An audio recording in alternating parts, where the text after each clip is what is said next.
ఈ చివరిగా ఈ ఎన్నిక నా ఉంటది ఎన్నికలు ఇవే అనే చివరి ఎన్నికలు. విషయాన్ని ఉమ్, ఆయన ఎన్నికలు ఇదే చివరి ఎన్నికలు, నేను గాని నా కుటుంబం గాని ఇక వేరే పార్టీ నుంచి పోటీ చేయము అనేటువంటి విషయాన్ని ఉమ్. చాలా స్పష్టంగా చెప్పిండు. అంతేకాకుండా ఆయన ఇంకో విషయాన్ని కూడా చెప్పిండు. ఏంటి అని అంటే మేడం, ఆయనకు వ్యాపార సంబంధాలు డికే శివకుమార్ గారికి మల్లారెడ్డి గారికి ఏదో వ్యాపార సంబంధాలు ఉన్నాయంట.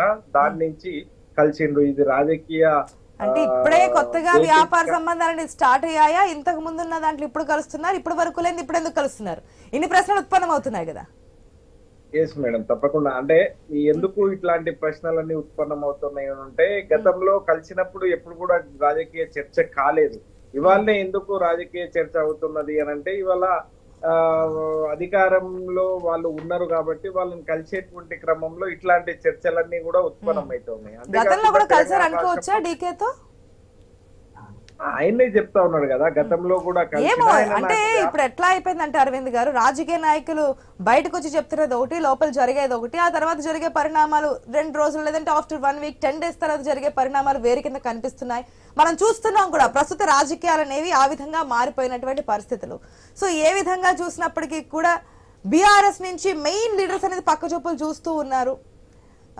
కంట్రోల్ చేసే అవకాశం ఏదైనా ఉందనుకోవచ్చా, లేదంటే అంతకన్నా స్ట్రాంగ్ లీడర్స్ తీసుకొచ్చే ఆలోచనతో ముందుకు వెళ్తున్నారా? మేడం, ఒక్క విషయం మాత్రం వాస్తవం మేడం, ఇవాళ ఎవరిని కూడా ఆపితే ఆగేటువంటి పరిస్థితిలో ఎవరు కూడా ఉండరు. వాళ్ళు మెంటల్ గా ఫిక్స్ అయితే ఇక వాళ్ళు పోయేటువంటి దాంట్లోనే ఉంటారు. ఒకవేళ పోవాలి అని ఆలోచన ఉండేటువంటి వాళ్ళు ఎంతసేపు అధికారం ఎక్కడ అధికారం ఉంటే ఆ పార్టీలో మేము ఉంటాము అనుకునేటువంటి వాళ్ళని ఇక వాళ్ళని మేము ఆపితే కూడా ఆగేటువంటి పరిస్థితుల్లో ఎవరు కూడా ఉండరు. కానీ నిజాయితీగా నికాసుగా కేసీఆర్ గారి వెంబడి కష్టంలో నష్టంలో దుఃఖంలో సుఖంలో ఉన్నటువంటి వాళ్ళందరూ కూడా మేము బీఆర్ఎస్ పార్టీ కార్యకర్తలం అందరూ కూడా కేసీఆర్ గారి వెంటనే ఉంటాం. ఈ భూమి ఆకాశాలు ఉన్నంత వరకు బీఆర్ఎస్ పార్టీ ఉంటది మేడం.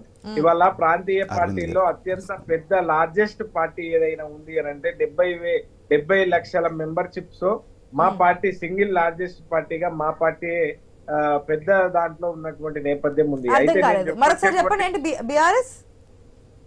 బీఆర్ఎస్ 70 లక్షల మెంబర్షిప్ తో సింగిల్ లార్జెస్ట్ పార్టీగా ఉన్నటువంటి పార్టీ మేడం. ప్రాంతీయ పార్టీలో ఏ పార్టీ కూడా ఇంత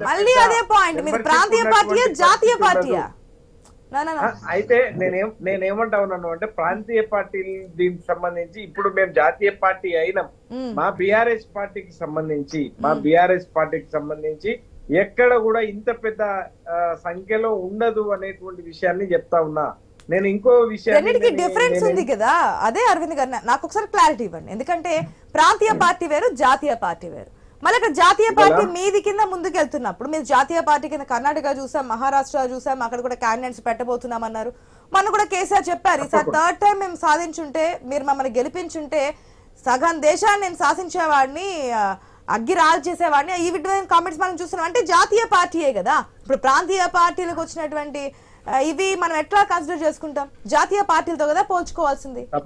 తప్పకుండా జాతీయ పార్టీతోనే పోల్చుకుంటాం మేడం. కేసీఆర్ గారు ఆ రోజు ఏమని మాట్లాడినరు మొన్న కరీంనగర్ సభలో అంటే మేడం, ఇవాళ ఈ దేశంలో నీళ్లు ఉన్నాయి, ఈ దేశంలో బొగ్గు ఉంది, ఈ దేశంలో సరిపోయేంత ఉత్పత్తి చేసేంత కరెంటు ఉన్నది, అంత సాగు నీళ్లు ఇచ్చేటువంటి సమగ్రమైనటువంటి నీటి వినియోగాలు ఉన్నాయి అనేటువంటి విషయాన్ని వివరించారు. ఒకవేళ 3వసారి అవకాశం జనాలు ఇచ్చి ఉంటే తప్పకుండా నేను అగ్గి రాజేసి ఉండేది అనేటువంటి పద్ధతుల చెప్పిండు మేడం. అయితే నేను ఏం చెప్పొచ్చిన అంటే మేడం, మేము ప్రాంతీయ పార్టీలుగా ప్రారంభించి వాళ్ళ జాతీయ పార్టీలో పోయేటువంటి క్రమంలో ఇవాళ మేము ఆ రోజు మెంబర్షిప్ చేసినప్పుడు ప్రాంతీయ పార్టీకి సంబంధించే మెంబర్షిప్ చేసినాం మేడం. ఇంకా మా మెంబర్షిప్ మా దానికి సంబంధించి జాతీయ పార్టీకి సంబంధించి చేయలేదు. ఆ రోజు మేము తెలంగాణ రాష్ట్రం వరకు చేసినాం. ఆ తెలంగాణ రాష్ట్రానికి సంబంధించి మాత్రం మేము మాట్లాడుతా ఉన్నా. ఓకే, మీకు ఒక క్వశ్చన్ నాగార్జున గారి దగ్గర నుంచి. ఒక నిమిషం నాగార్జున గారు చెప్పండి. అరవింద్ గారు, ఎప్పుడైనా సరే సాంప్రదాయం ఏంటంటే కొత్తగా ఎలక్ట్ అయిన గవర్నమెంట్కి ఒక 6 నెలల పాటు సమయం ఇవ్వటం అనేటువంటిది సహజంగా జరిగేటువంటి పని. ఎందుకంటే వాళ్ళు వచ్చి కాలు చేయి కూడా తీసుకొని పరిస్థితులను అర్థం చేసుకొని కావడానికి ఆ సమయం కావాలి.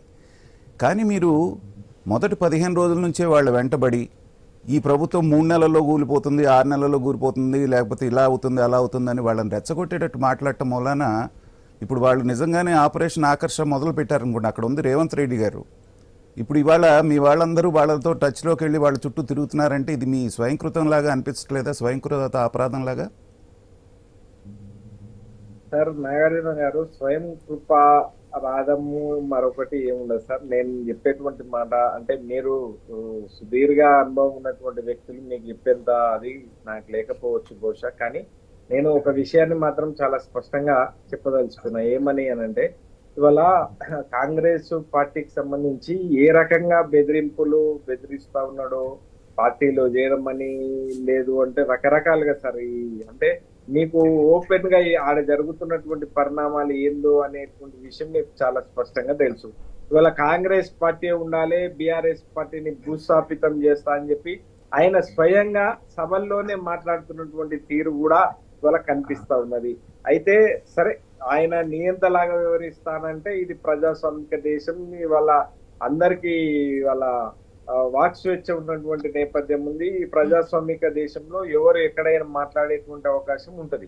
కానీ ఇవాళ కేవలం ఆయన ఒకటే ప్రయత్నం ఏం చేస్తా ఉన్నాడు అనంటే, ఇవాళ బీఆర్ఎస్ అనేటువంటి పార్టీ ఈ ఉండకూడదు అనేటువంటి ప్రయత్నంలో భాగంగా రకరకాల ఎత్తుగడలు వేస్తున్నటువంటి మాటనైతే వాస్తవం సార్. అయినప్పటికీ కూడా ఎత్తుగడలో వాస్తవం లేదంటే మీరు ఎత్తుగడలు అనే దాంట్లో చాలా పాయింట్స్ కనిపిస్తున్నాయి. మీరు అనే అర్థాన్ని బట్టి అవినీతిలో కావచ్చు, ఆయా శాఖల్లో